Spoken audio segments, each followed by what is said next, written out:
Pray for Alicia, teen burn victim flown to the U.S. for treatment.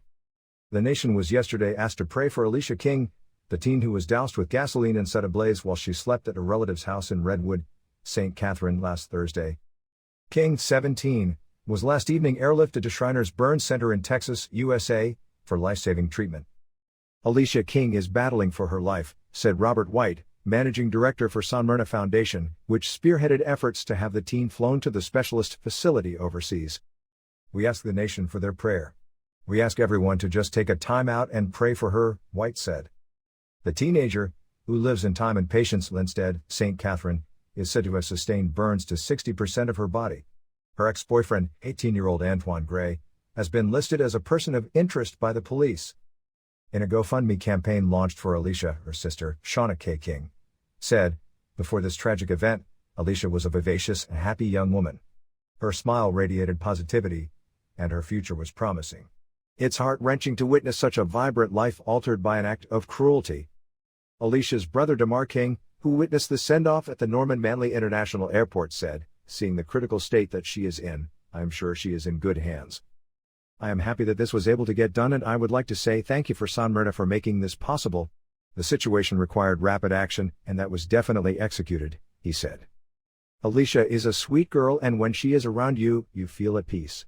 She is always mannerable, and for something like this to happen to her is very sad.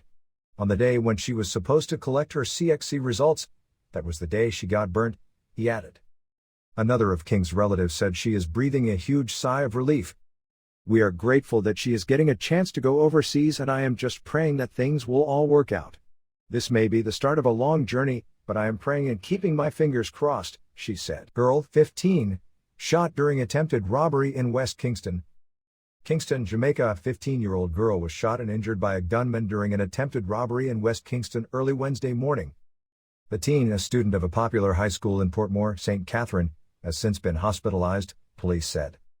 Information reaching Erie News Media TV indicates that the child, who lives just outside Spanish Town, St. Catherine, left home Tuesday afternoon to attend American R&B star Chris Brown's video shoot in Tivoli Gardens, West Kingston. Police say around 1 on Wednesday morning, she was walking with a friend somewhere between Denham Town and Tivoli Gardens, when they were pounced upon by gunmen who allegedly tried to rob them. During the incident, one of the men opened gunfire, hitting the teen in her upper body. The gunman then escaped into the area. The injured child was subsequently taken to hospital by a motorist. She is undergoing treatment. Police said the teen's father reported that he left her at home Tuesday and went to work. Upon arriving home in the evening, he discovered that she was not inside the house and made several calls to her cellular phone, which went unanswered. Owner of a stolen vehicle in shock after the well-orchestrated robbery. And the wee hours of Sunday morning, nifty thieves made off with one of two vehicles parked in a yard, which the owner thought would be safe behind an automated security gate in the Cassia Park community in St. Andrew. The homeowner told the Jamaica Observer on Tuesday that he was alerted by a neighbor at about 4 a.m. that the sedan motor car was missing. He said the neighbor told him that 2 cars were parked at his gate as "Dem live here," but at the time nothing untoward was suspected. They are professionals. It was a well-orchestrated plan. It's a team of people. They dismantled the arm of the remote gate to gain access to the premises, he said. The homeowner said the property also has cameras and a big floodlight, which also did nothing to deter the robbers, as they also skillfully tampered with the camera system. The thieves managed to steal the car by jimmying the lock. However, their attempt to steal the sports utility vehicle luckily did not work, as the security system installed did not allow it, so they weren't able to get it started.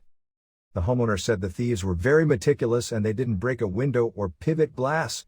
Everything was neatly done. He said the only evidence that anything was amiss was the key barrel that they dug out. I think they were trying to either sell the vehicle, sell parts, or whatever, so they did not damage the vehicle per se. Even the things they took out of the vehicle when they were trying to get it started, they carefully put them down in the vehicle. Either they are professional bodymen and professional electronics people, but they are professionals, he said.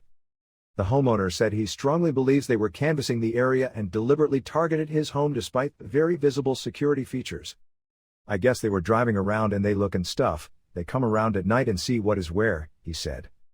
The Cassia Park resident, who spent much of Sunday resecuring his property, said while he is grateful the police were able to retrieve the stolen vehicle, lamented that it still comes with a price as he has to fork out the high wrecker fee from his own pocket. This is causing me 2 wrecker fees which were not covered by insurance, $40,000 to move the stolen vehicle from the location where it was found, to the police station, then to my house. The other one is to be taken down to the dealership, he said. The distraught homeowner is suggesting that the police do more patrols in the area to deter other would-be robbers. The police need to do more patrols and stuff like that. The police must be aware of what is happening in their area of control and do patrols. Them see a sit down in their offices. They have to come out and just drive through the areas. If you know an area is having a problem, you need to do spot checks, patrols, and all that, he said. This homeowner was not the only victim of these smooth operators, as over a 2-week period, according to the operator of a wrecking service, he has been retrieving a number of vehicles that were stolen in the Cassia Park area. They are either stolen from Cassia Park or are being stolen from elsewhere and taken to the community, he said. He said he has also noticed that the vehicles stolen are both key and button start, and that the robbers do not damage the door or break a glass, but leave them in pristine condition. Man charged in theft of $300,000 worth of items from St. Anne House. St. Anne, Jamaica, larceny-related charges have been laid against a 50-year-old man after he allegedly broke into a house and stole over $300,000 worth of items in Salem, Runaway Bay, St. Anne on August 19. Charged with housebreaking and larceny is Huntley Johnson, otherwise called Brenton, of the community. Reports are that at about 5 p.m., the complainant went to his house and discovered that it had been broken into. Just to provide an update on teacher resignation, the last time I did was on August 18. At that time, I presented that for the period January to September 2022, there were 1,538 resignations, and for the period January to September 2023, there were 427. Those were the numbers presented on August 18. Today, the new numbers, as we're seeing them, coming into Monday, we saw resignations come in, and if we compare again for the same period, January to September, as of yesterday, the number of resignations, the total would be 854, still a 44% decline from what we saw in the January to September period of 2022. It should be known that there is a legal requirement for teachers who are permanent in the system to give 3 months notice, and for those who hold temporary, acting, or provisional positions to give 1 month's notice. And so we're asking teachers who make their personal decisions to resign to be mindful of the legal requirement that's here. 400 teachers resign in 11 days. Kingston, Jamaica, with the beginning of the new academic year set for Monday, September 4th, Minister of Education and Youth Fable Williams on Wednesday indicated that since her last update on August 18th, 400 more teachers have resigned. The last time I did speak about the number of resignations was on August 18th. At that time, I presented that for the period of January to September 2022, there were 1,538 resignations, and for the period January to September 2023, there were 427. If we compare for the same period January to September as of yesterday, the total would be 854, a decline of 44% in what we saw in the January to September 2022, Minister Williams said. She added that 25,000 teachers still remain in the system. She was addressing a post-cabinet press briefing at Jamaica House on Wednesday. Last month, Williams moved to allay fears of a shortage of teachers in the classrooms come September. According to Williams, though the number of teachers who have resigned so far this year is much lower than last year, hundreds of teachers have completed their training and are now ready to join the workforce. Williams was responding to reports that several schools have been placing advertisements for teachers in recent weeks. Williams added that the ministry has implemented a job portal, making it easier for schools to advertise the positions that are vacant and for teachers who are looking to enter the system to have access to the necessary information. Ahead of the school year, obviously getting notice here a few days before schools open, I can certainly understand the uncertainty of our principals or boards across Jamaica, and that is why at least 2 or 3 weeks ago we sent to our schools different strategies to help them use to help with the recruitment process. Boards were given pre-approval to make early recruitment decisions, she said. They were given approval to engage part-time teachers, to engage retired teachers, pre-trained graduates in final year, student teachers to redeploy underutilized staff to merge small classes, to use block timetable approach, to increase the use of information communication technology in the classroom, and we have providers who have been piloting projects, Williams noted. However, she is urging teachers to adhere to the legal requirements for resignation, highlighted in Section 54 of the Regulation Act of 1980. Last night, I was listening to an interview on Nationwide with the new president of the Jamaica Teachers Association, JTA, and he admitted that the age-old practice of teachers resigning with no notice is unprofessional, and I agree with him. In fact, it should be known that there is a legal requirement for teachers who are permanent in the system to give 3 months' notice, and for those who hold temporary, acting or provisional positions, to give 1 month notice, she said. I want to stress that teachers who give 3 months' notice and continue to work, of course they will be paid, they will not be denied their payment. If that happened some long ago in the past, that is not happening now. So, we're asking teachers who make their personal decisions to resign to be mindful of the legal requirement that's here. Williams continued. Thai police say man kills his family after online scam leaves them in massive debt. Bangkok, AP.